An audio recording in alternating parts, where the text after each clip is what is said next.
Welcome. In front of me is a Samsung Galaxy M11 and today I'll show you how to capture a screenshot on this device.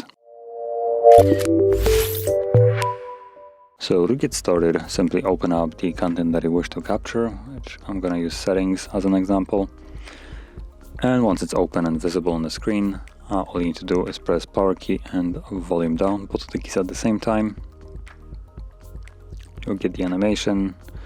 If you're doing this for the first time, you'll need access to storage, so allow that, and there we go. As you can see, it pops up this thing on the bottom, and from here you can edit it, share it, and also make a scrollable screenshot. Now, right now you have this screenshot that you can see, or one that you captured already, right?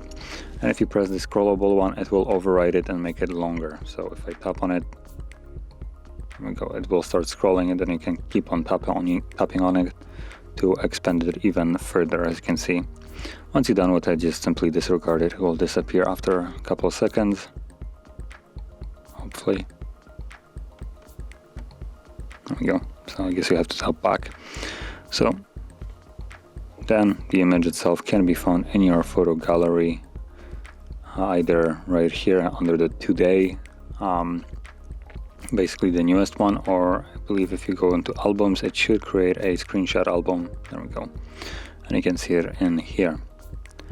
So that's how you'd capture a screenshot. And if you found this very helpful, don't forget to hit like, subscribe, and thanks for watching.